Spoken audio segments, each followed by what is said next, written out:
भारत में हर 10 में से एक भारतीय व्यक्ति परेशान है। हर 10 में से एक मुख्य रूप से युवा पीढ़ी। और सुनिए, जिन व्यक्तियों को पाइल्स की समस्या पैदा होती है, वो पाइल्स की समस्या पैदा होने का 70% जो कहीं ना कहीं कनेक्शन है, उसका कनेक्शन है कब्जियत से। माने अगर 100 लोगों को पाइल्स की समस्या हुई तो उनमें से 70 लोगों को पाइल्स होने का कारण है कब्जियत, यानी कॉन्स्टिपेशन।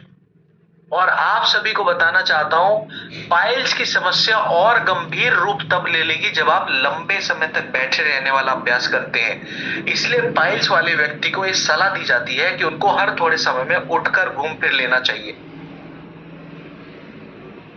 समस्या में हर व्यक्ति को सलाह दी जाती है कि हमको उठकर घूम फिर लेना चाहिए, लंबे समय तक नहीं बैठे रहना चाहिए, क्योंकि व्यक्ति को पाइल्स की समस्या गंभीर रूप भी ले सकती है। अब आपने देखा कि 70% लोगों को जिनको पाइल्स की समस्या होती है, उसका कहीं ना कहीं कनेक्शन, डायरेक्ट कनेक्शन कब्जियत से है, कॉन्स्टिपेशन से है। अब सुनिएगा नवलेश जी, बिल्कुल अभी अभी थोड़ी देर बने रहिएगा। जब हम पाइल्स की ट्रेनिंग करेंगे, पायलट डॉग के कारण जो है वो कॉन्स्टिपेशन से है। अब ये असल में कॉन्स्टिपेशन समस्या क्या है, आप मुझे सिखाते रहिएगा। मैं आप लोगों से सीखने आता हूं, मीटिंग में मैं सिखाने नहीं आता हूं, मैं सीखने आता हूं। थोड़ा थोड़ा सा मैं सिखाऊं, थोड़ा थोड़ा सा आप मुझे सिखाना। व्यक्ति का पेट साफ ठीक से नहीं होता, सहमत है तो चैट बॉक्स में ऐसे टाइप कर सकते हैं। बिल्कुल सहमत है, पेट साफ नहीं होता। अब जब मैं कहता हूं धड़ाधड़ बारिश हो जाती है चैट बॉक्स में, क्या मैं कह सकता हूं कुछ मल तो शरीर से बाहर निकल गया, लेकिन कुछ मल शरीर के अंदर रह गया। अब जो मल शरीर के अंदर रह गया, जितने समय तक वो मल अंदर पड़ा रहेगा, समय के साथ साथ वो सूखता रहेगा।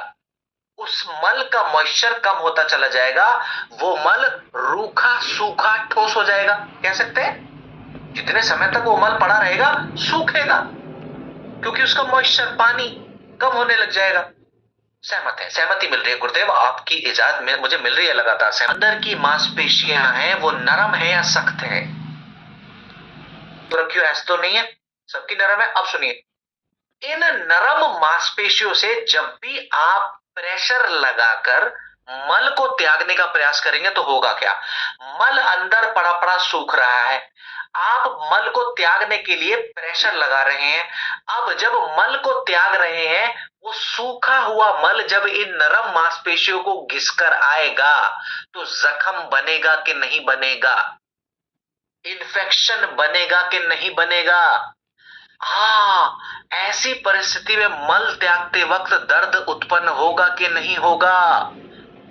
हा, माने बात समझ में आ गई। और सुनिए, जब बार बार रोजाना सूखा हुआ मल आप पाइल्स के मस्सों से घिसता हुआ आएगा, तो क्या एक समय ऐसा आएगा उन पाइल्स के जख्मों से, उन पाइल्स के दानों से खून भी बह सकता है?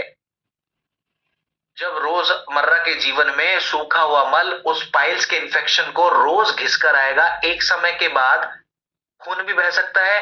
मुबारक हो, ये समस्या को खूनी बवासीर के नाम से जाना जाता है।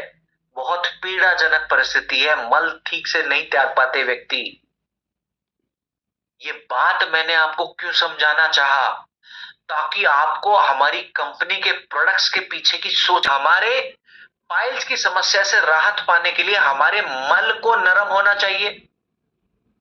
पाइल की समस्या में अगर लाभ लेना है, आपको लग रहा है कि हाँ पाइल से राहत हो लेने के लिए हमारी सबसे पहली जरूरत तो यह है कि मल को नरम करिए। बिल्कुल, अब सोचिए हमारे पाइलोडॉक में क्या है जो मल को नरम करने में मदद करता है। मैं निवेदन करूंगा आप बीच वाला पॉइंट सबसे पहले पढ़े। मल को नरम करने के लिए पाइलोडॉक के अंदर त्रिफला की मात्रा का इस्तेमाल किया गया है, जो मल को नरम करने में भी मदद करता है। त्रिफला मदद करता है। और सुनिए, जिन व्यक्तियों को पाइल्स के इन्फ्लेम्ड टिश्यूज है, जिन टिश्यूज में जलन हो रखी है, उन टिश्यूज से को रिलैक्स करने में एलोवेरा मदद करता है। एलोवेरा रिकवरी में भी मदद करता है, पाइल्स के टिश्यूज को आराम देने के साथ साथ रिकवरी में भी मदद करता है पाइल्स से। इसके अलावा पाइल्स में हमें दर्द क्यों हो रहा है? क्योंकि पाइल्स के दानों में, मस्सों में सूजन बढ़ी हुई है, इन्फ्लेमेशन बढ़ा हुआ है। जानते हैं सूजन से राहत देने में कौन मदद करता है?